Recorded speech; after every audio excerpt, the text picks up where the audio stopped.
Halo, bisa dengarkan? Cek, cek.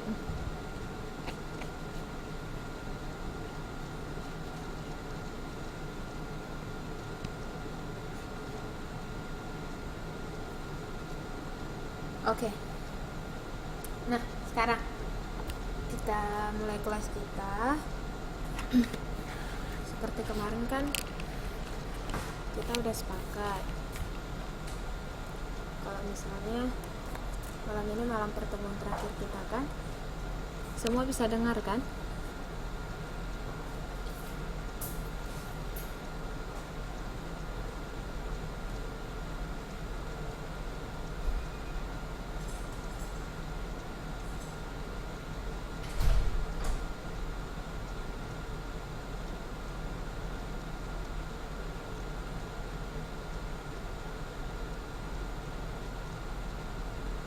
Oke, kita lanjut. Ini pertemuan terakhir kita sebelum UAS. Nah, yang menjadi flashback dari pertemuan kita minggu lalu. Kalau minggu lalu kan kita udah membahas semua istilahnya review apa sih arti dari penyimpangan sosial itu, ya kan? Bagaimana penyimpangan sosial itu. Nah, kita juga udah bahas mengenai pengertian-pengertian dari penyimpangan sosial. Yang mau kita bahas malam ini adalah keseluruhan dari penyimpangan sosial itu dari buku yang dibagikan kepada kami, ya kan? Sekarang kita flashback dulu, kita ingatkan kalau misalnya penyimpangan sosial itu adalah sosialisasi yang tidak sempurna. Juga bisa dikatakan apabila seseorang itu tidak bisa mengikuti norma-norma sosial yang ada di masyarakat gitu. Nah, ini begitu banyak banyak contoh penyimpangan sosial. Banyak juga yang udah kalian ketahui kemarin, jenis dari penyimpangan ada primer sama sekunder, ya kan, dan banyak lagi udah kita bahas. Nah, sekarang sini mereka bilang bahwa perilaku menyimpang sebagai hasil sosialisasi tidak sempurna. Kenapa sosialisasinya tidak sempurna? Mungkin individunya tidak berterima dengan apa yang mungkin sosialisasi satu individu itu dimulai dari keluarganya juga sudah rusak dan akhirnya perilakunya menyimpang. Contohnya ketika seorang anak berperilaku buruk di luar dan ternyata dalam keluarganya juga banyak hal yang tidak baik gitu. Oke. Dan selanjutnya kita perkecil dulu ya. Oke. Pengertian perilaku menyimpang menurut beberapa ahli juga kalian sudah baca kemarin. Penyimpangan definisikan sudah, penyimpangan relatif dan mutlak sudah. Oke, yang ini part E di sini. Nah, dalam penyimpangan itu kan terdapat norma-norma penghindaran dalam penyimpangan. Nah, arti bagaimana itu, Miss, gitu. Kalau siapa sih?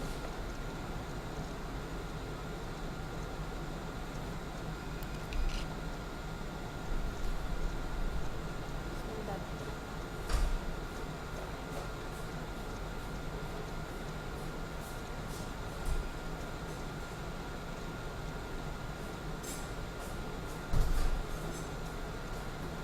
Oke.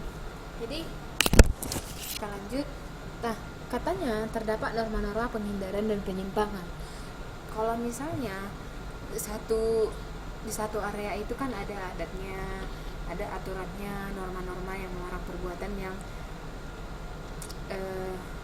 yang ingin sekali dibawa per banyak orang.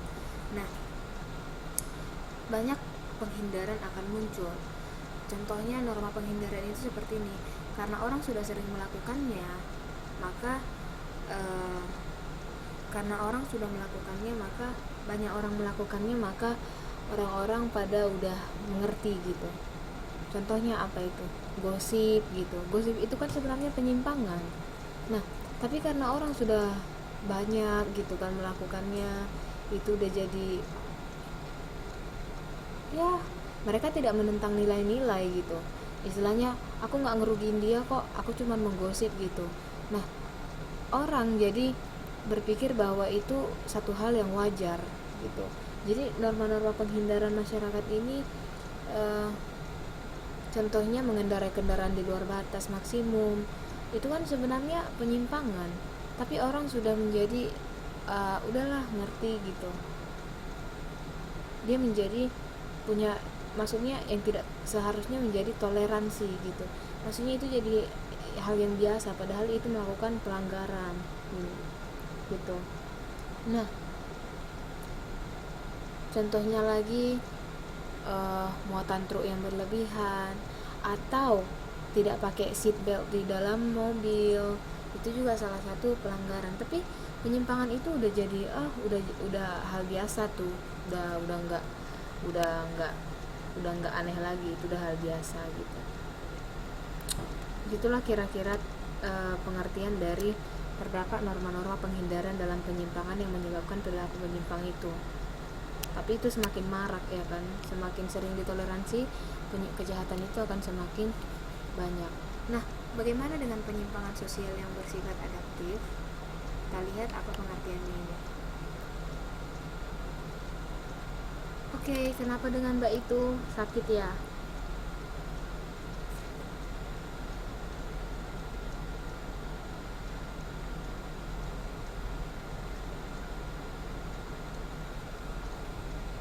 Oke, nggak apa-apa kalau mereka telat, nggak apa-apa kok. Oke, nggak apa-apa. Kita tunggu mereka ya. Kita lanjutkan aja dulu. Takutnya nanti kita ketinggalan. Kita lanjut. Nah, katanya di sini kalau misalnya gini, masyarakat itu tetap bekerja seperti biasanya ya kan. Nah, ya mereka juga tertib gitu kan. Nah, tapi kita juga harus mengerti sampai batas mana mereka bisa melakukan itu gitu. Nah, perilaku menyimpang ini kadang disesuaikan dengan kebudayaan, dengan perubahan sosial. Contohnya, masyarakat itu nggak akan bertahan untuk waktu lama untuk mengatakan hal-hal yang itu aja, melakukan hal-hal yang sama itu dalam jangka waktu panjang, itu nggak sanggup gitu. Nah, masyarakat yang kayak di Papua juga itu akan mengalami perubahan gitu, mengalami perubahan karena mungkin budaya yang masuk ke sana, atau sebentar lagi mereka akan kehilangan kebudayaan lokal seperti kita. Karena seperti kita tahu kan sekarang kan Papua itu memang sangat kental budayanya ya. Sebenarnya itu bagus, tapi karena adanya budaya-budaya lain yang masuk ke sana, itu akan mereka akan menyesuaikan diri dan kadang mereka akan mengikuti gitu. Nah, ada tradisi yang mengharuskan banyak orang menerapkan norma-norma baru gitu kan. Nah, kalau kalian tahu, katanya contohnya di sini suku Baduy. Kalau kalian tahu suku Baduy itu di Banten ya kan. Nah, kalau misalnya dikatakan di suku Baduy yang di yang di Banten, kalau misalnya di suku Baduy ini kan dilarang menggunakan alat berbau teknologi gitu ya kan. Listrik aja tidak boleh masuk ke masyarakat Baduy, memakai sabun mandi aja mereka nggak boleh gitu. Tapi masyarakat Baduy juga udah menggunakan lilin sebagai penerang karena mereka juga butuh terang ya kan, padahal terang itu dipakai buatan manusia. Nah, kalau suku Baduy ini kan kebudayaannya mereka nggak bisa menggunakan hasil dari teknologi, mereka harus pakai dari alam gitu.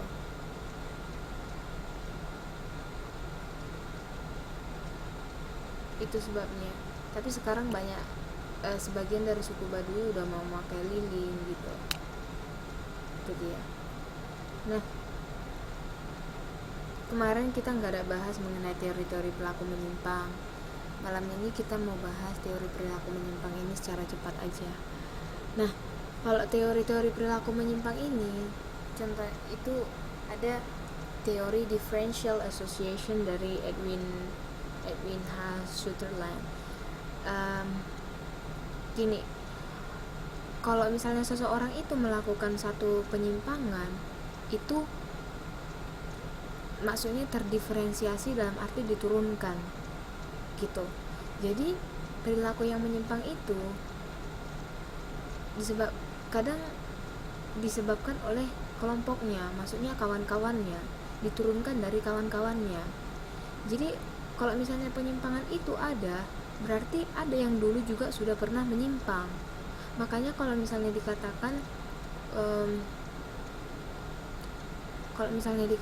ala bisa karena biasa kali ya, atau pergaulan yang salah.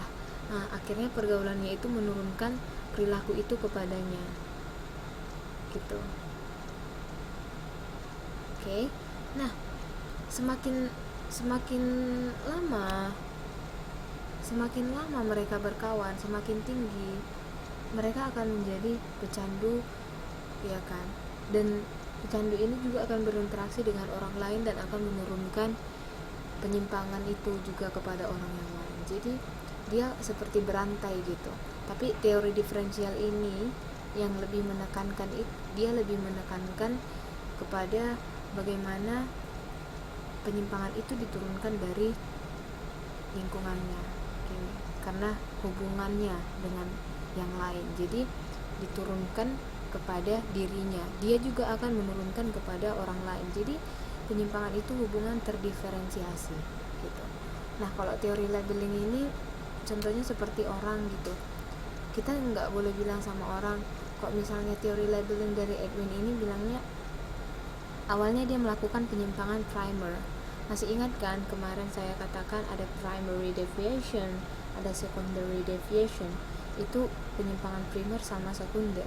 Nah, awalnya kita masih toleransi sama dia karena ya dia masih penyimpangan primer, sama seperti anak-anak. Udahlah, dia kan anak-anak gitu. Tapi akhirnya anak-anak kan kadang mau mencuri punya temennya gitu kan. Udahlah, anak-anak nggak apa-apa.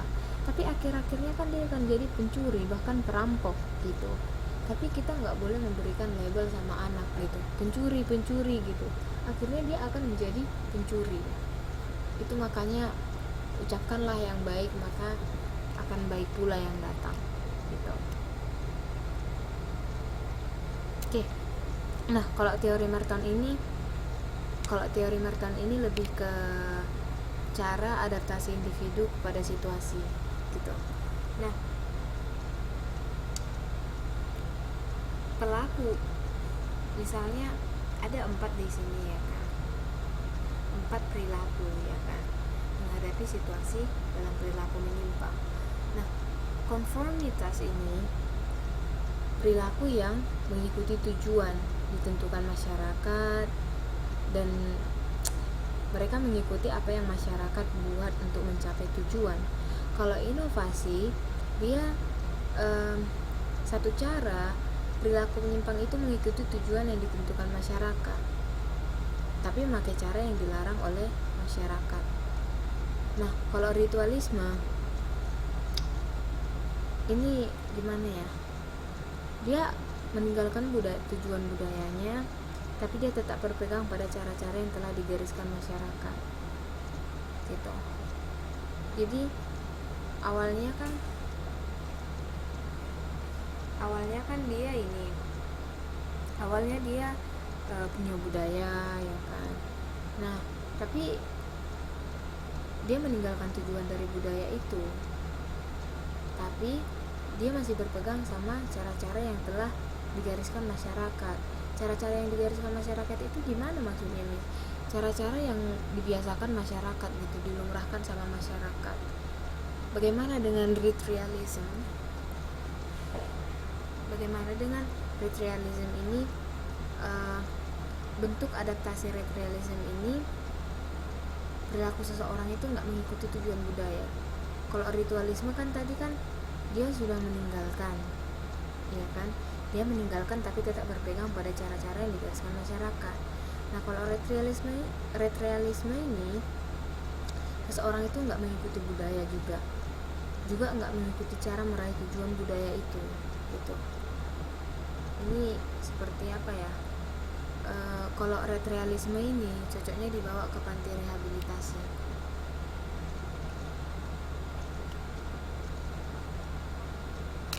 Yang terakhir ini rebellion, cara adaptasi di mana orang ini nggak mengakui lagi struktur sosial yang ada, jadi dia membuat struktur sosial yang lain gitu. Nah, jadi dia merasa bahwa budaya itu dianggap sebagai penghalang bagi tujuan yang didambakan. Contohnya, dia sudah menganggap kuno gitu. Dia udah nggak, maksudnya kalau misalnya kamu terus-terus berpikir kayak gitu, kamu nggak akan bisa maju, kuno gitu. Nah, tapi ada orang juga yang berpikir bahwa kalau misalnya seperti suku Baduy gitu kan, kira-kira ada anak yang dari suku Baduy, dia rebellion atau pemberontakan gitu. Jadi dalam adaptasinya itu dia mengakui struktur sosial gitu kan, tapi dia menciptakan struktur sosial yang lain. Contohnya suku Baduy yang sudah menggunakan handphone, suku Baduy yang sudah menggunakan, padahal sebenarnya suku Baduy itu memang benar-benar tidak boleh menggunakan alat-alat modern gitu. Oke. Nah,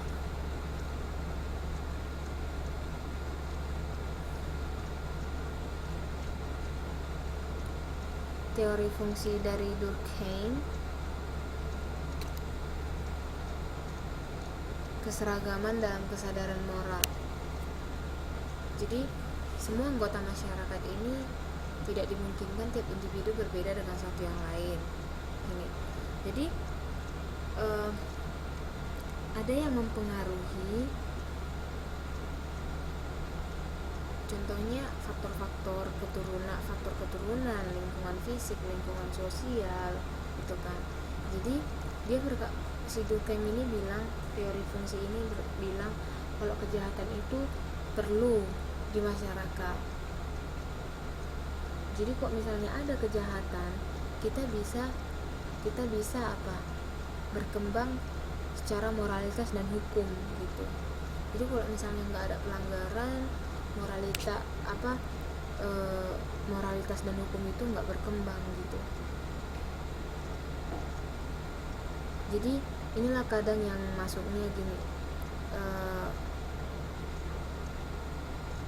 loh, kalau menurut saya teori fungsi dari Durkheim ini gimana ya, dia seperti mengatakan bahwa hukum itu ada untuk dilanggar gitu. Tapi gimana ya, ini nggak baik juga ya pandangan seperti ini. Kejahatan itu perlu katanya, karena gara-gara itulah kita punya moralitas dan hukum berkembang. Jadi pendidikan moral sama hukum kita itu bakal berkembang, katanya perlu. Tapi kalau misalnya dipikir-pikir nggak perlu kali ya punya kejahatan untuk kita bisa berkembang secara normal, karena secara tidak ada penyimpangan sosial pun kita sudah membuat sudah ada norma yang mengatur masyarakat itu. Gitu. Saya sih kurang setuju dengan teori fungsi dari Durkheim ini.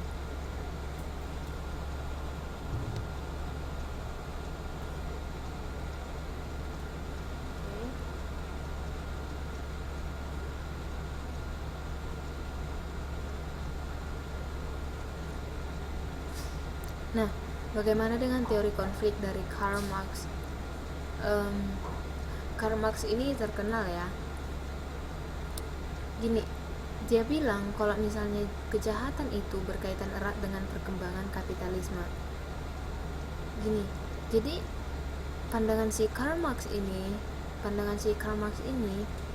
perilaku menyimpang itu gini, di dalam masyarakat itu kan seperti kita lah.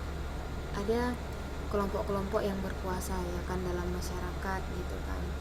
Nah, ada kelompok-kelompok yang berkuasa dalam masyarakat. Jadi masyarakat yang berkuasa ini disebut dengan kaum kapitalisme gitu. Kalau misalnya kalian ingat sejarah, pasti kalian masih ada pelajaran sejarah nggak sih? Nah, jadi orang-orang ada kan, mungkin kalian sudah paham arti dari kapitalisme. Jadi mereka itu penguasa gitu. Oh, belajar sendiri. Jadi kapitalisme itu pengusaha dalam masyarakat, penguasa. Nah, jadi mereka menggunakan hak itu untuk kepentingan mereka sendiri gitu. Iya kan, hukum yang menguasai kan, ekonomi yang menguasai kan. Nah, kalau kaum kapitalis itu menggunakan kepentingan mereka sendiri, maka hukum itu pencerminan kepentingan kelas yang berkuasa gitu. Jadi kalau misalnya dibawa di pengadilan, sistem peradilan itu mencerminkan nilai dan kepentingan orang-orang kaum kapitalisme itu. Jadi orang yang melakukan tindak pidana dan terkena hukuman banyaknya biasanya di kalangan orang miskin. Kenapa? Karena kaum kapitalis lah yang berkuasa gitu. Jadi kalau misalnya perusahaan besar itu banyak melakukan pelanggaran, itu nggak dituntut ke pengadilan, itulah yang dinamakan kaum kapitalis. Jadi kaum kapitalis itu punya perusahaan besar, mereka punya pelanggaran hukum tapi tidak diadili. Sedangkan kelas bawah itu banyak kena hukumnya. Kenapa? Itulah tadi yang dikatakan Karl Marx gitu. Jadi yang mau dikatakan Karl Marx ini adalah model dialektika yang mengatakan bahwa hubungan manusia, kalau kita berhubungan sosial, itu upaya untuk memenuhi kebutuhan material mereka, makanan, pakaian gitu. Jadi hubungan tersebut membuat satu perbedaan kepemilikan antara kapitalisme dan golongan bawah. Jadi masyarakat yang semakin terpolarisasi artinya terbagi gitu, terbagi atas dua, ada kelas yang berkuasa dan ada kelas yang dikuasai. Jadi kelas yang berkuasa itu disebut borjuis atau kapitalis. Nah, kalau kelas yang dikuasai itu kelas yang miskin atau proletar. Itulah yang dikatakan dari Karl Marx.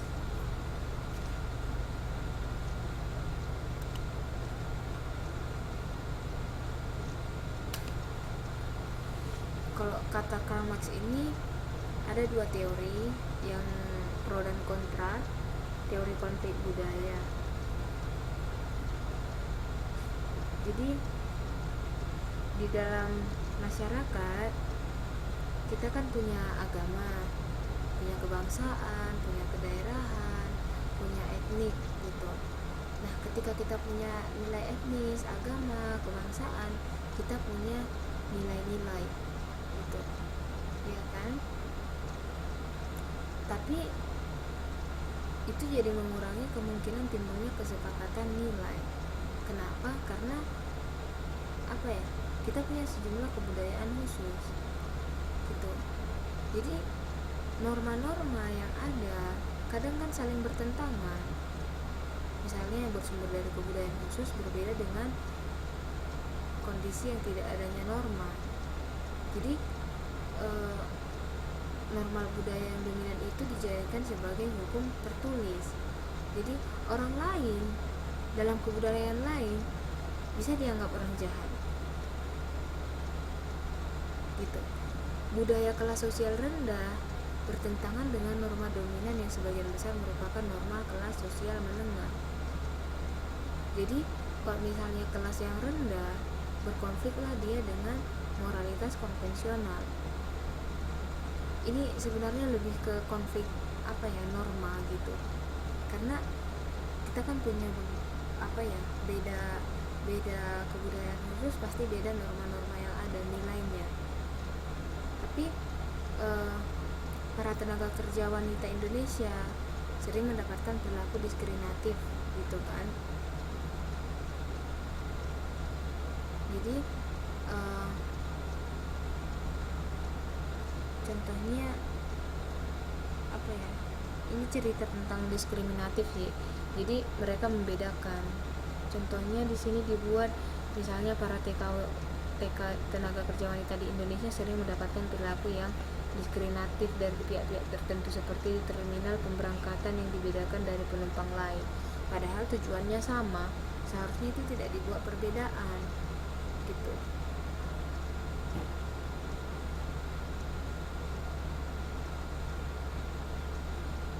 Nah,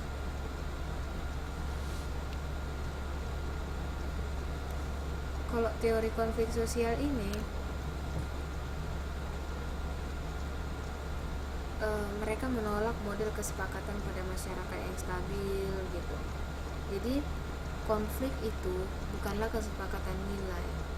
Itulah menurut teori konflik kelas sosial. Mereka menganggap bahwa konflik dinilai dan bukanlah kesepakatan nilai.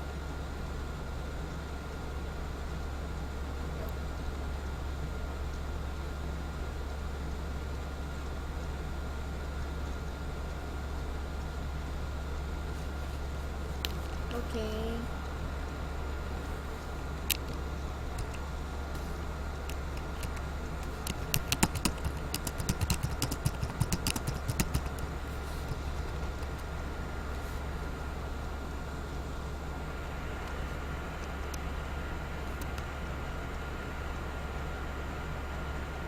Sekarang kita lanjut ke teori pengendalian.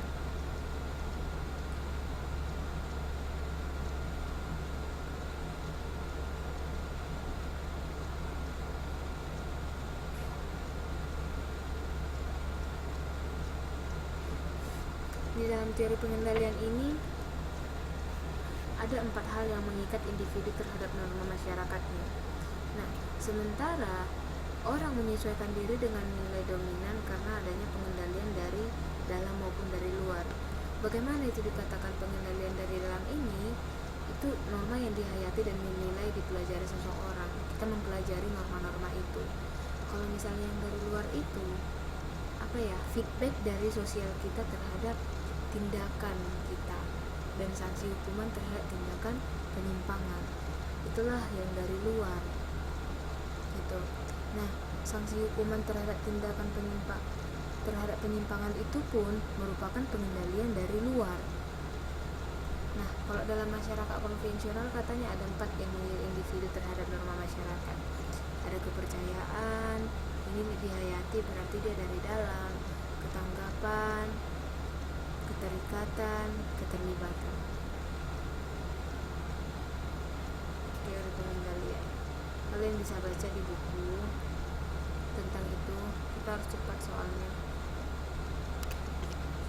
Jenis-jenis perilaku menyimpang kemarin kita udah bahas individual dengan berkelompok, ya kan? Oke.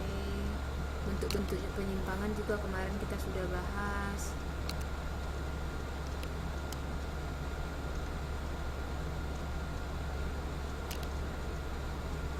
Kemarin kan kita udah belajar mengenai bentuk-bentuk penyimpangan, penyalahgunaan narkoba juga sudah dibahas, tawuran juga sudah dibahas. Kemarin waktu saya mengajarkan tentang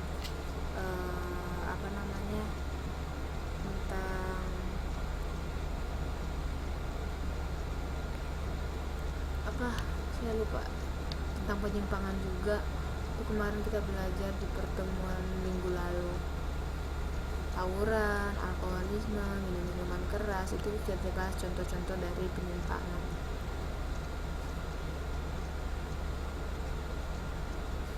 Yang belum kita bahas itu ini, sebagian dari ini.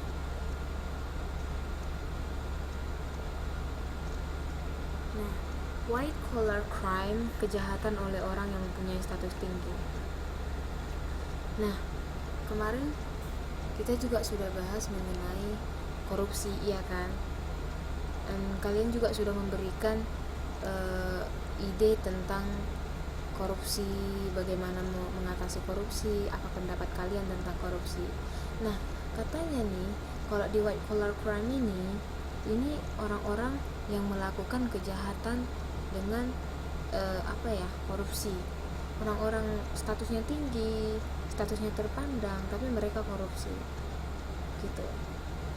Itu itulah contohnya dari white collar crime ini.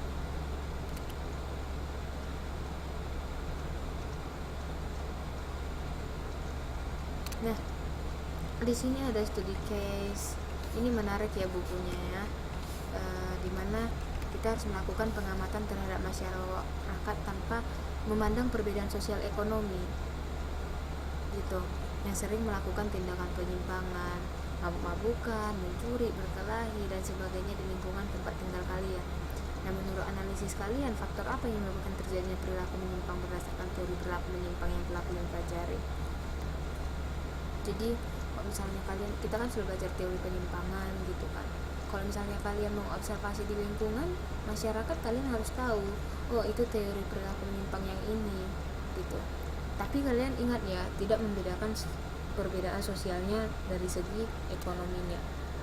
Saya harusnya itu tugas, tapi ya kita udah mau ujian. Pengendalian sosial kita juga sudah bahas, cara, metode, teknik terhadap masyarakat, mencapai keserasian antara stabilitas dan perubahan yang terus terjadi dalam masyarakat. Jadi kita harus mengendalikan kita harus melakukan pengendalian sosial bertujuan untuk mencapai keserasian antara stabilitas dalam masyarakat. Ya pelakunya kelompok, juga individu gitu.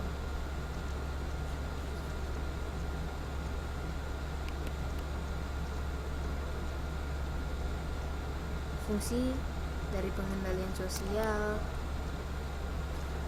kalian bisa baca di sini. Mencegah timbulnya perilaku menyimpang itu juga fungsi pengendalian sosial. Memberi peringatan kepada perilaku menyimpang atas perilaku menyimpangnya supaya mereka itu taubat gitu loh, balik ke jalan yang benar dan tidak melakukan penyimpangan lagi. Jadi kita juga pengendalian sosial juga memberikan fungsi menjaga kelestarian nilai dan norma yang berlaku, termasuk menegakkan norma hukum. Yang keempat, membantu terciptanya ketertiban, keteraturan, keharmonisan sosial, dan ketentraman bagi seluruh warga masyarakat. Sifat-sifat pengendalian sosial, bagaimana sifat-sifat pengendalian sosial di sini? Kita udah belajar tentang pengendalian sosial kemarin. Dia bersifat preventif, yaitu gini. Preventif itu gimana ya? Misalnya kita pakai sosialisasi tentang pemakaian helm gitu, kita bersifat apa ya, mencegah gitu.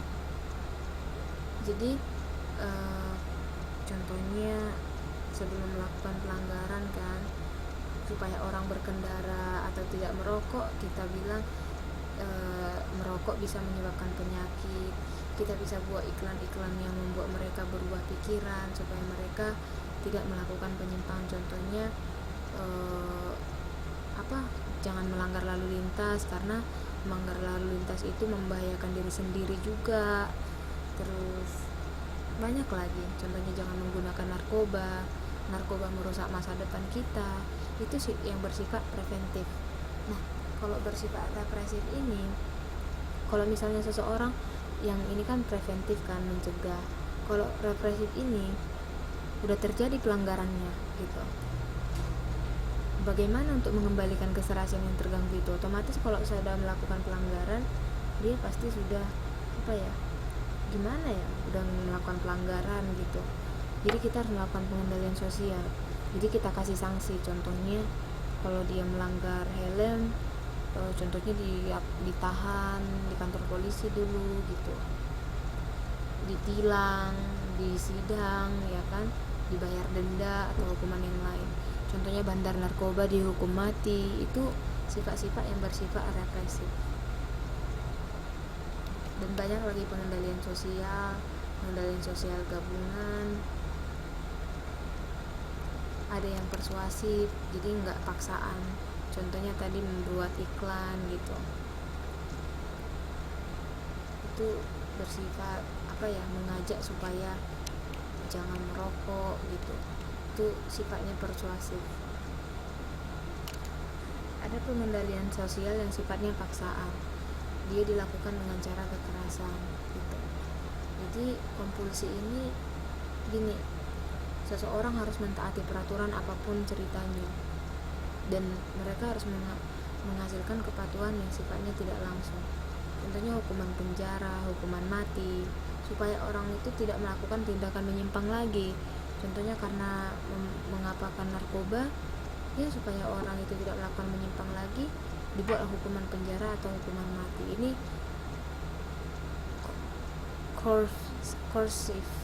coercive ini paksaan. Nah, ada pervasi, ini pengenalan yang dilakukan secara terus-menerus dan berulang-ulang.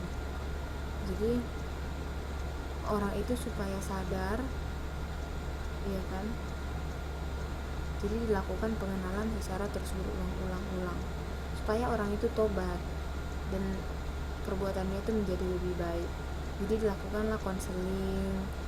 Contohnya kayak pecandu narkoba itu kan dikasih bimbingan kan. Contohnya mereka dibuat di panti rehabilitasi supaya mereka berubah menjadi lebih baik lagi gitu. Cara-cara pengendalian sosial ini ya mungkin bisa dilakukan mengingat ketertiban, keteraturan sosial gitu.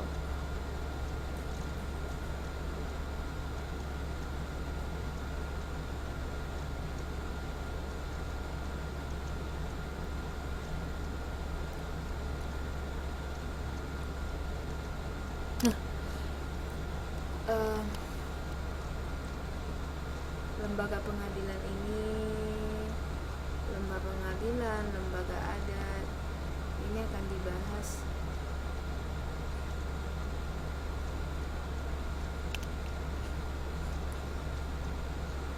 kalau misalnya lembaga pengadilan, kantor polisi, itu lembaga-lembaga tokoh masyarakat, itu adalah apa ya? Badan hukum yang mengatur, yang mengendalikan, yang menjalankan pengendalian sosial. Jadi lembaga pengendalian sosial itu kepolisian, pengadilan gitu. Oke. Nah, sampai di sini ada yang mau ditanyakan?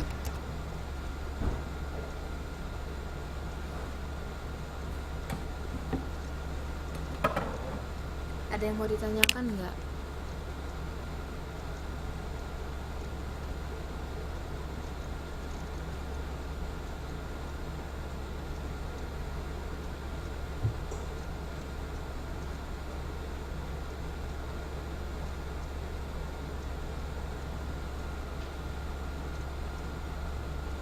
Oke, kalau gitu saya yang bertanya, kapan kita siap bisa ujian? Kapan kalian bisa ujian?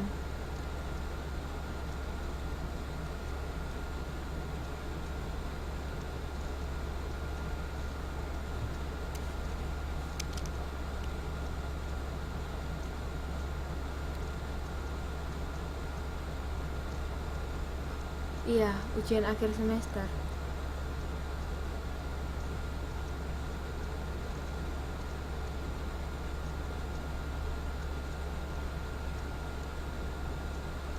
Pertemuan berikutnya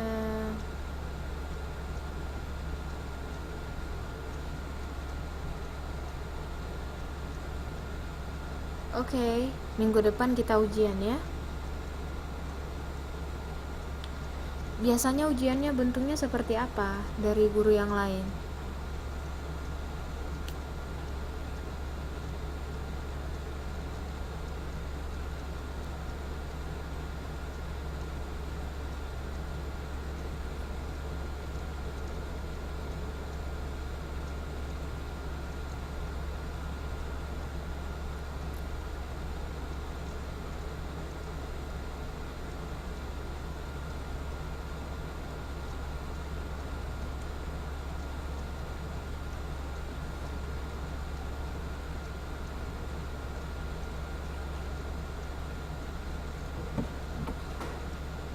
Saya nggak mau buat soal yang susah-susah, yang saya jelaskan aja ya.